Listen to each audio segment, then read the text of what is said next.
আসসালামু আলাইকুম, স্বাগত জানাচ্ছি আন্তর্জাতিক সংবাদে। জানিয়ে দেব ইসরায়েল এবং গাজায় যুদ্ধবিরতি নিয়ে বিশ্বের আলোচিত সংবাদ। শুরুতে জানিয়ে দেব সংবাদ শিরোনাম, পরে বিস্তারিত। এবার হামাসের হামলা ঠেকানোর ব্যর্থতার দায় নিয়ে ইসরায়েলের সেনাপ্রধানের পদত্যাগ। অন্যদিকে দখলদার ইসরায়েলকে এরদোগানের তেল সহায়তার নথি ফাঁস।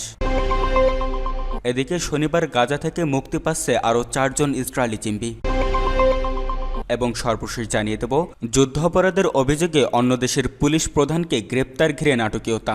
এতক্ষণ শুনছিলেন সংবাদ শিরোনাম, এবার বিস্তারিত। তবে তার আগে আমাদের চ্যানেলটি সাবস্ক্রাইব করুন এবং লাইক, কমেন্ট, শেয়ার করে পরবর্তী আপডেট পেতে আমাদের সাথেই থাকুন।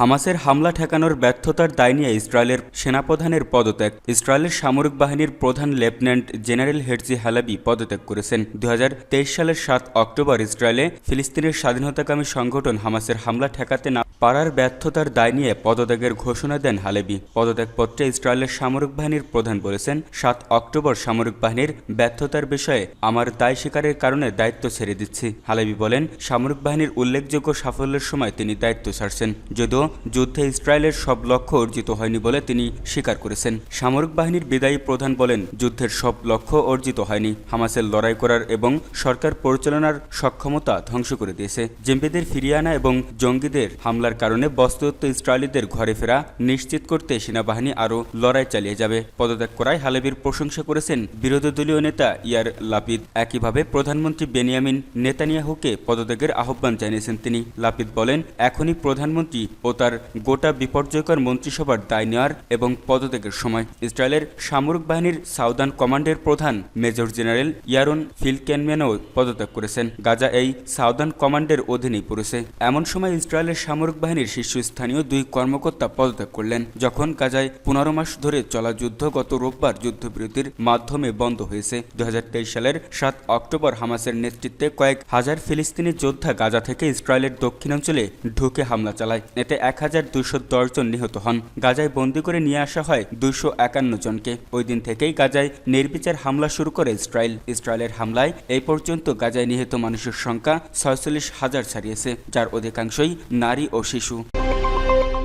দখলদার ইসরায়েলকে এরদোগানের তেল সহায়তার নথি ফাঁস। তুরস্কের পার্লামেন্টের একজন সদস্য সম্প্রতি স্যাটেলাইট থেকে তোলা ছবি এবং ন্যাভিগেশনাল ডেটা নথি দেখিয়েছেন, যা থেকে প্রমাণিত হয়েছে তুরস্ক ইসরায়েলকে তেল সহায়তা দিচ্ছে। তিনি তুরস্কের সংসদে এই সংক্রান্ত প্রমাণপত্র তুলে ধরেছেন। তুর্কি এই সংসদ সদস্য গেরগার্লি ওগলুর বক্তব্যের একটি ভিডিও সোশ্যাল মিডিয়ায় ভাইরাল হয়েছে। তিনি একথা ফাঁস করে দিয়েছেন যে তুরস্ক এখনও ইসরায়েলের জন্য অন্যতম প্রধান তেল সরবরাহকারী দেশ। পাসটুটে জানিয়েছে, গত ডিসেম্বরের মাঝামাঝি তুরস্কের পার্লামেন্টে গেরগার্লি ওগলু বলেছিলেন, আমাদের তেলবাহী জাহাজগুলো তাদের অবস্থানের ট্রান্সমিটারগুলো বন্ধ করে দিয়েছিল এবং এমন একটা ভান করেছিল যে তারা ইতালিতে যাচ্ছে, কিন্তু আমরা স্যাটেলাইট ইমেজ পরীক্ষা করে দেখেছি তেল বহনকারী তুরস্কের এই জাহাজগুলো ইসরায়েলের হাইফা এবং আশদোদ বন্দরে চলে গেছে। তার এই সংক্রান্ত বক্তব্যের ভিডিও চলতি সপ্তাহে সোশ্যাল মিডিয়ায় ভাইরাল হয়েছে। এর আগে তুরস্কের পরিসংখ্যান অফিসের রিপোর্টেও প্রমাণিত হয়েছে,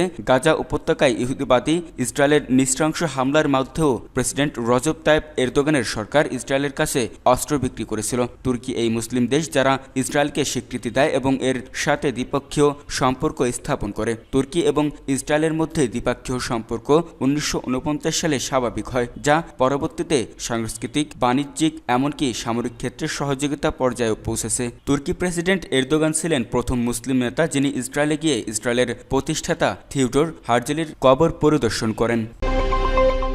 শনিবার গাজা থেকে মুক্তি পাচ্ছে আরও 4 জন ইসরায়েলি জিম্মি। হামাসের একজন কর্মকর্তা নিশ্চিত করেছেন, আগামী শনিবার 4 জন ইসরায়েলি নারী জিম্মি মুক্তি পাবে। এই মুক্তির মাধ্যমে একটি নতুন পর্যায়ের বন্দি বিনিময় চুক্তি কার্যকর হবে, যার মধ্যে ফিলিস্তিনি নিরাপত্তা বন্দীরাও মুক্তি পাবেন। হামাসের মুখপাত্র তাহের আল নুনু বলেছেন, 4 জন ইসরায়েলি নারী বন্দীকে মুক্তি দেওয়া হবে দ্বিতীয় দফায় ফিলিস্তিনি বন্দীদের বিনিময়ে। তবে তিনি মুক্তিপ্রাপ্ত 4 নারীর নাম প্রকাশ করেননি। এক প্রতিবেদনে এ খবর দিয়েছে টাইমস অফ ইসরায়েল। এই বন্দীদের মধ্যে বেশ কয়েকজন 470 দিনেরও বেশি সময় ধরে আটক ছিলেন। চুক্তি অনুসারে হামাসকে বন্দীদের নাম মুক্তির অন্তত 24 ঘন্টা আগে জানাতে হবে, কিন্তু প্রথম দফায় মুক্তি পাওয়া 3 নারীর ক্ষেত্রে সে শর্ত পূরণ হয়নি। নুনুর এই ঘোষণার পর হামাসের এক মুখপাত্র জানিয়েছিলেন পরবর্তী বন্দী মুক্তির তারিখ রোববার হবে, যা পূর্বের নির্ধারিত সময়ের চেয়ে একদিন পর। তবে পরে হামাস এক সংশোধিত বিবৃতিতে জানায় মুক্তি শনিবারই অনুষ্ঠিত হবে। বর্তমানে প্রথম পর্যায়ের চুক্তির অধীনে মুক্তি পাওয়ার জন্য 33 জন জিম্মির মধ্যে 7 জন নারী বন্দী রয়েছেন। তাদের মধ্যে 2 জন সাধারণ নাগরিক, আরবেল ইহেদু এবং শিরি সিলভারম্যান বিবাস। এই বন্দী বিনিময় চুক্তি নিয়ে আন্তর্জাতিক সম্প্রদায়ের দৃষ্টি রয়েছে। মানবাধিকার সংস্থাগুলো যুদ্ধবিরতির এই প্রচেষ্টাকে স্বাগত জানালেও তারা হামাসের হাতে বন্দী থাকা অন্যান্য নিরপরাধ ব্যক্তিদের মুক্তি দেওয়ার জন্য আহ্বান জানিয়েছেন। একই সঙ্গে তারা ফিলিস্তিনি বন্দীদের অধিকার এবং তাদের অবিলম্বে মুক্তির বিষয়েও ইসরায়েলকে চাপ দিচ্ছে। এই চুক্তি মধ্যপ্রাচ্যের শান্তি প্রক্রিয়া এগিয়ে নেওয়ার একটি সম্ভাবনা সৃষ্টি করতে পারে, যদিও একটি দীর্ঘমেয়াদী সমাধানের পথে একটি ক্ষুদ্র পদক্ষেপ মাত্র।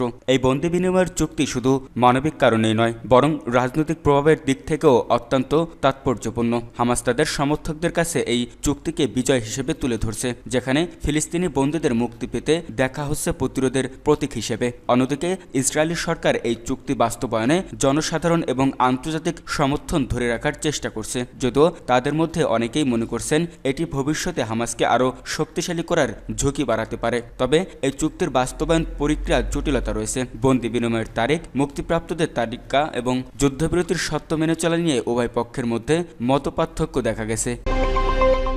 যুদ্ধাপরাধের অভিযোগে অন্য দেশের পুলিশ প্রধানকে গ্রেপ্তার ঘিরে নাটকীয়তা। যুদ্ধাপরাধের অভিযোগে ইতালিতে লিবিয়ার পুলিশ প্রধানকে গ্রেপ্তার করা হয়। এ খবর আন্তর্জাতিক সংবাদ মাধ্যমে ছড়ানোর কয়েক ঘন্টা পর আসে ভিন্ন খবর। টানটান উত্তেজনার মধ্যে সৃষ্টি হয় নাটকীয় পরিস্থিতির। শেষমেশ ওই পুলিশ প্রধানকে গ্রেপ্তার রাখতে পারেনি ইতালি। রয়টার্সের প্রতিবেদনে বলা হয়, ইতালির স্বরাষ্ট্র মন্ত্রণালয়ের একটি সূত্র রয়টার্সকে ঘটনার সত্যতা নিশ্চিত করেছে। তারা জানিয়েছে, যুদ্ধাপরাধের অভিযোগে আন্তর্জাতিক অপরাধ আদালতে আইসিসি পরোয়ানা অনুসারে গ্রেপ্তার হওয়া লিবিয়ার বিচারিক পুলিশের একজন জ্যেষ্ঠ সদস্যকে ইতালি মুক্তি দিয়েছে। ইতালির বিচার মন্ত্রণালয় স্থানীয় সংবাদ মাধ্যমকে বলেছে, সামরিক সময়ের জন্য গ্রেপ্তার হওয়া ব্যক্তির নাম নাজিম ওসেমা আলমাসরি হাবিশ। তবে লিবিয়ার সরকারি রেকর্ডের তার নাম ওসামা নজিম। মুক্তি পেয়ে ওই ব্যক্তি ইতিমধ্যেই ট্রিপোলির উদ্দেশ্যে একটি ফ্লাইটে উঠেছেন। স্বরাষ্ট্র মন্ত্রণালয় সূত্র জানিয়েছে, আইনি জটিলতার কারণে তাকে মুক্তি দেওয়া হয়েছে, কারণ তাকে গ্রেপ্তার করা পুলিশ তাৎক্ষণিকভাবে